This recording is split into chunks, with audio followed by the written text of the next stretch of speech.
On the 8th day of Axemas, my true love watch with me.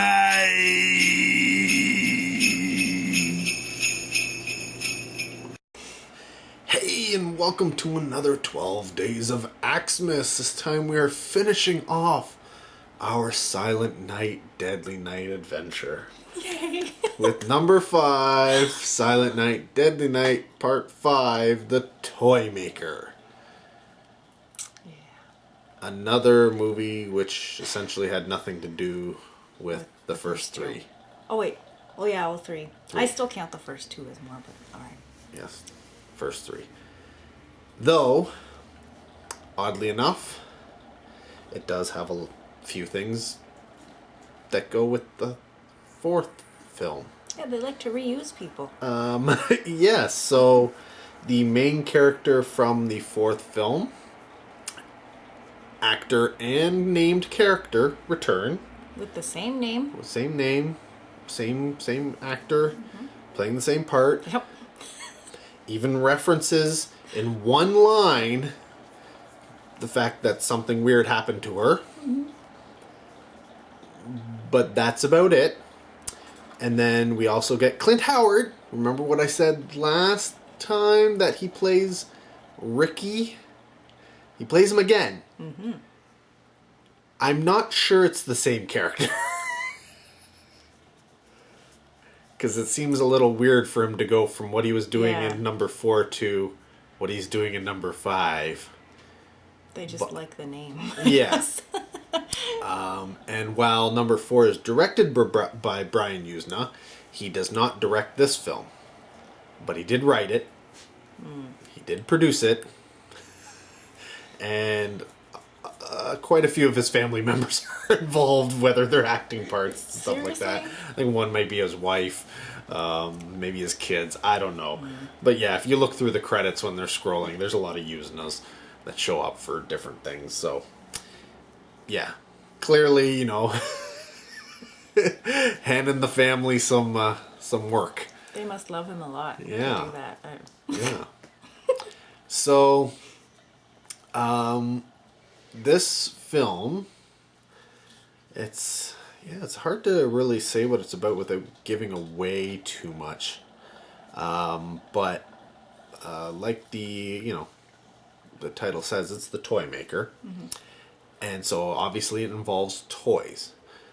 And I guess the short of it is you have, I don't know, did it say how long before Christmas it was when the opening scene happens? Maybe about 2.5 or 3 weeks. I would say it sometime was at in least December. 2 weeks. Sometime in December. It's kind of Christmas time. It almost feels like it's Christmas Eve. That's what I thought. But right it's first, clearly but it's not because Yeah. Christmas Eve happens later on in the film. So, though it feels like Christmas Eve, it's not Christmas Eve. And a boy wakes up to essentially find a present left on the doorstep of his house. And he, it says right on it, don't open till Christmas. But, He should have listened. as any kid who finds a random present on their doorstep at night is bound to do, they're bound to open it up. But before he manages to open the present completely up, his dad catches him and, gives him a heck and tells him to go to his bed, go to bed. But Dad's curious. I would be too. Yeah, so Dad opens the present to find a really, really weird toy that kills him. And thus the movie starts and continues on from there. It is essentially about the mom and the boy kind of dealing with this trauma that's happened to them just recently. Mm-hmm. And he's kind of gone mute because of this. And it's just sort of the goings on and them trying to deal with it. Meanwhile, there's these toys that keep showing up throughout the movie, and they're killing people. So you have these killer toys, and part of the film is trying to figure out who's making these toys, right? Because you've you've got a few characters that it could be, and it's kind of part of the mystery of the film and such. But I don't think it's that hard of a mystery to solve, really. Because I kind of figured out, like I had my hunches right away in the beginning, what was going to go on, who was doing what kind of thing. And I was right. I can't say. Were you right? Because yes, I was. You well, I talked said and you were two wrong. scenarios. No. Well, I had two how many? scenarios. There's like 7 people in the cast, and she's like, I got 2 of them that are possibles, and 2 of them are the main characters who that's happening to them. So that's only like you. But I said specifically, I think blah blah blah blah blah is doing this, and the other one's doing this, and I was right. I was right. Yeah, so that's part of the thing. So we're obviously not going to give too much away because you don't. No. You know, it's part of the whodunit of the movie. But there is a twist at the end of the film. Did you see the twist coming? I don't know if I can say that. It's a yes or no question. Yes. You saw that twist coming? Yes. Okay. Because there are a lot of hints. Wait a minute. Now I'm thinking of 2. 2 twists. The one at the very, very end? No. There was 2. There's the twist is at the end, the killer. Okay, no, I didn't see that coming. Oh. But there was a little one before that. Oh. But, yeah, so she didn't get the twist, but there is a twist at the end. And I won't get into all the little hints. I'll tell you about them later. Oh, don't do that, because then you're going to make me want to re-watch it, and I don't want to do that. But yes, there are a lot of hints in this movie as towards the twist at the end of the film. So you may actually have to re-watch this movie just to see them and pick them up. You know what you should do? What? You should do like a mini video where you just say, watch like this a only. spoiler and video? only watch that part if you want to know, and then you don't have to watch it twice. No, you can watch it twice. No. Well, that being said, what did you think about the movie, seeing as how we're kind of going that way anyways, because you don't seem too pleased? No, I'm not. No. Because when I read on the back what it was supposed to be about, this was like maybe after the second movie, I was like, oh, that seems like something I want to watch. Mm-hmm. I was looking forward to this one. Okay. And then when it was today, I was like, oh yeah, it's that one. I want to see that. And it's crap. It's so crappy. I can't say what I want to say because it will ruin it for you guys. And trust me, the movie ruins it anyway. But I don't want to, tell you everything. But I was very disappointed. I thought, this is it. This is going to be my favorite out of all of them. And I hated it. So the last one was your favorite? See now, thinking back, I don't think you should give a rating for them until you see them all, because then you compare, right? And it's like, well, I thought this one was good, but now maybe it's not so good. So I don't even know. Like, I would have to say the last 2, so the 3 and 4, were kind of similar to me in liking them. Mm-hmm. I liked them maybe a teeny bit more than the first 2, because they just seemed like regular movies, and there wasn't some weird guy punishing everybody. Okay. But I like different aspects of it, right? Well, because the first 2, movie, really. I just liked, like the killing and stuff, I just liked a little better. Whereas in the 3 and 4, it wasn't really anything. Mm-hmm. So I like different things about them. But this one, it had nothing. I didn't like it. See, and it's funny because this is probably my second favorite of the whole bunch. Seriously. It is. Oh, no. It is my second favorite of the first one being my favorite one, and this would be my second favorite. Honestly, the only thing I liked was the toys. Well, that's it, right? And that relates to why one of the things I love about it. This feels like it should be a Charles Band film, a Full Moon film. The guy who did Puppet Master.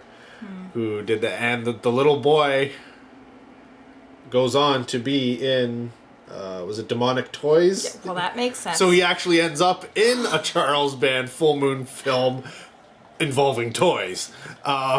Out of the 3 movies he's done, oddly enough. So yeah, killer toys. I love killer toys. I love the Puppet Master series, the demonic toys, all that kind of stuff from Full Moon, where it's all those little puppet things type stuff going on.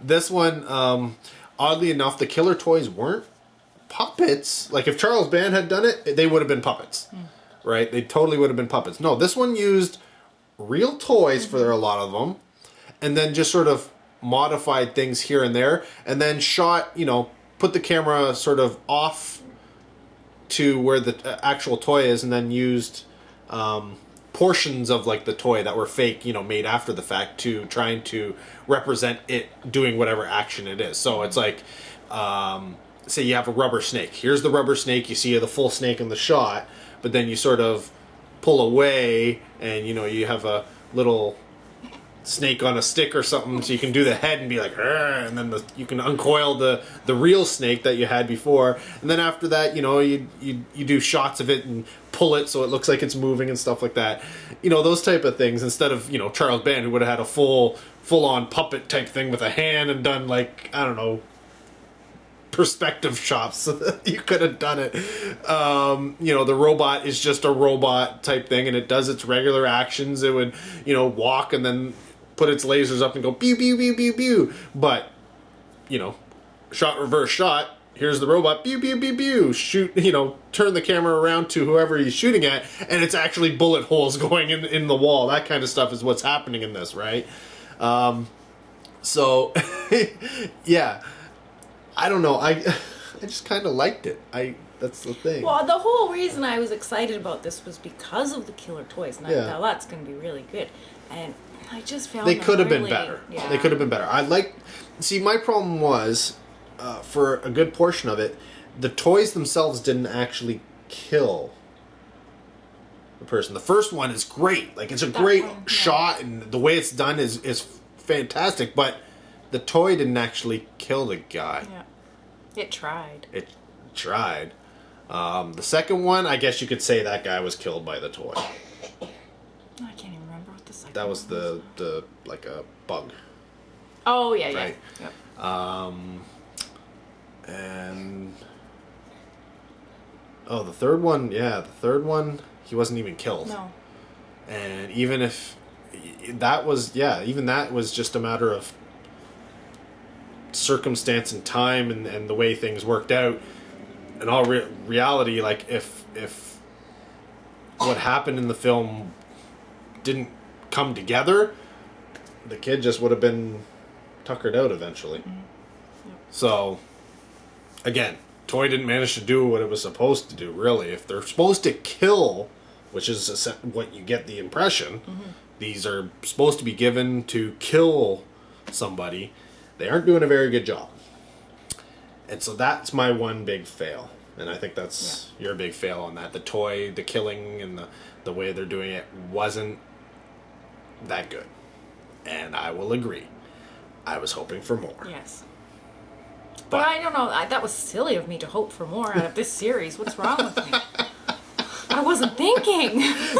Honestly, the fact that it's this good at this point, like we're in number 5, and we're getting to the point where it's like, you know what, we got killer toys, and considering what we've had leading up to this, honestly, it should have been like jacks get put on the floor and somebody trips on the ball and falls face first into the jacks, killing them. That's the kind of kills it should have been. But you know what would have been better, and I probably would have liked it more, is, again, well, I guess because it was California, right? And it didn't really feel that Christmassy. If it was in, like, say, like a toy factory or like a Santa's workshop or something like that. Yeah. Or even if it had snow.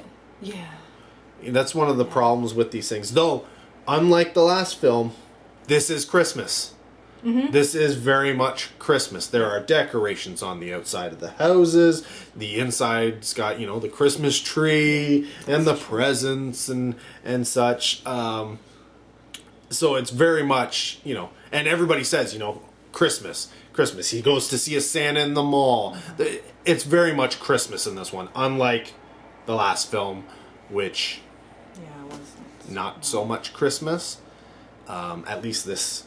And it's almost like, they released the last film, and everybody was like, "But No Christmas. there's no Christmas. There was nothing to do with why. How does this work?" And they went, "We should probably fix that if we do this another film." And of course, like I said, the Yuznas came back, and this is their boat. So, yeah, they tweaked it and fixed some things.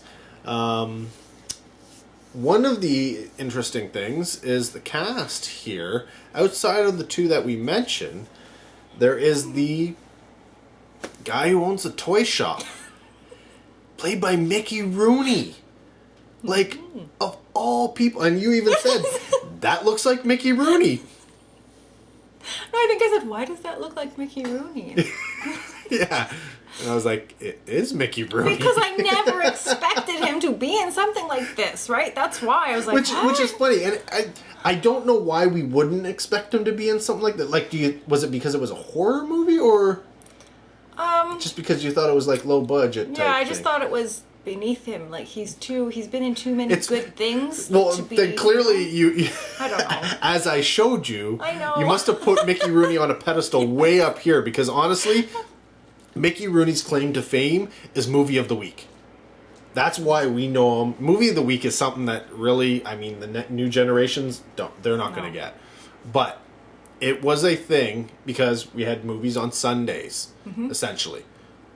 You know, you went and the family would stay home and you could watch Disney. And so often had Disney stuff on, but there was also a Movie of the Week, and all of the, you know, stations, all the networks would make these Movie of the Weeks, and some of them were fantastic. Like, they were things that were advertised and people in the newspapers, and you know, like, and you look forward to it. You look didn't make forward to plans, these you were things, watching right? that. Sometimes they were good, sometimes they were bad, and that's what they were. They're called Movie of the Weeks, and they're really low budget, and they're often very family oriented. It was Sally Struthers is another one that was in a lot of them. Yeah. I'm trying to think.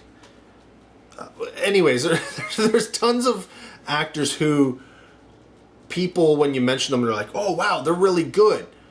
But in all honesty, if you look at their, you know, how many films they've been in and what they are, they're in a lot of bad films, and that's because they were regulars on television for these Movie of the Weeks. Mickey Rooney is one of them.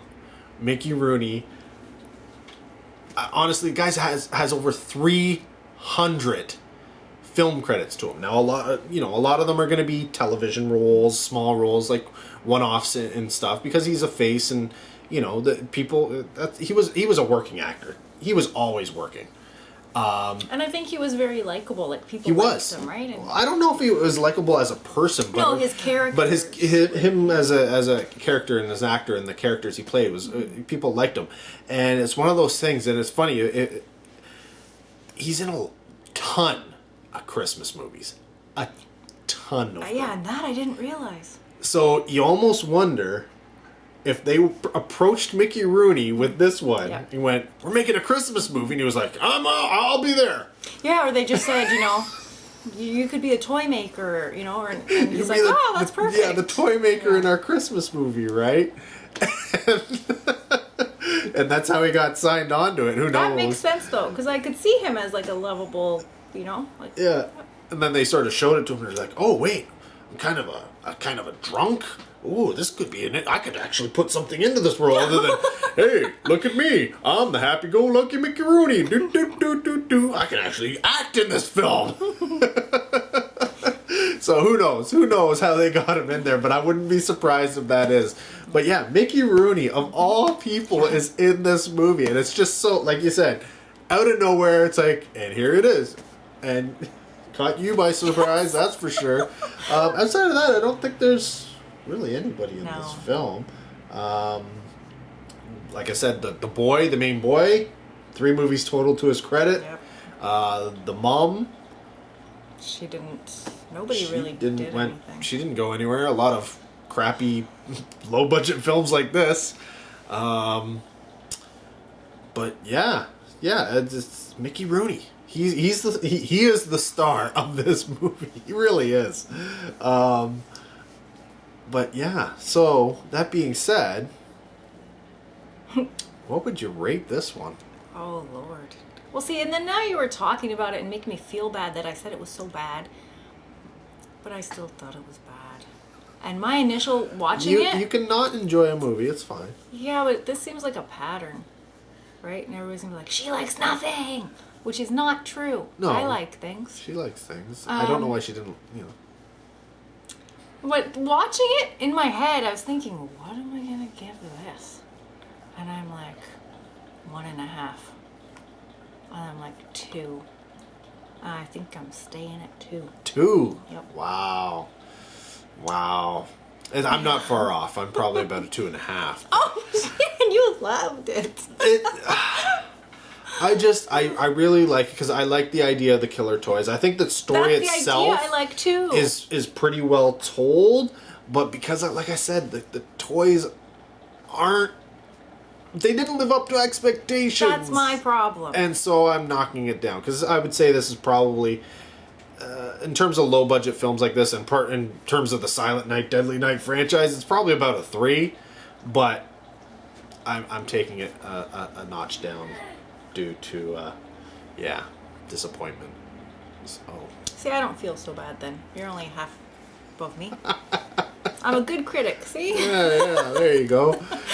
But would you recommend anybody go through the 5 Silent Night Deadly Night films? Now that we've gone through all 5, I made you sit through them. Yeah.